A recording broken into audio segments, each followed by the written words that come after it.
நான் சொல்லட்டுமா, glorifying God ஒரு அழகான வாக்கியத்தை வாசிச்சேன். glorifying God is our highest calling. நம்மளுடைய உயர்ந்த நோக்கம், நம்ம வாழற வாழ்க்கையில நம்ம எல்லாருமே சேர்ந்து one good thing we can do to our God is to glorify him. நீங்க என்ன செஞ்சாலும் ஆண்டவருடைய நாமம் மகிமை அடையணும், அவ்வளவுதான். நல்லா புரிஞ்சுக்க பாருங்க. நம்மள ஒருத்தர் திட்டினார்னா உங்களை திட்டலங்க, நீ உங்களை ஒருத்தர் அவமானப்படுத்துறாருன்னா உங்களை அவமானப்படுத்தல. அப்ப அந்த அவமானத்துக்கு காரணமா நான் நடக்க கூடாதுன்ற சின்ன விஷயத்துல கூட honor your word, very simple, honor your word.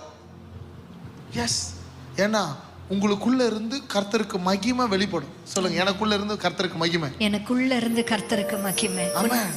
உண்மையிலே சொல்றேன், இந்த ஸ்போர்ட்ஸ் வர்றதுனால கொஞ்ச நாளுக்கு முன்னாடி ஜெமிமா ராட்ரிக்ஸ் உங்களுக்கு தெரியும்ல? பாருங்கம்மா, வந்துச்சு. இதுதான் தான்ஷிகா, a student of class 5 நம்மளுடைய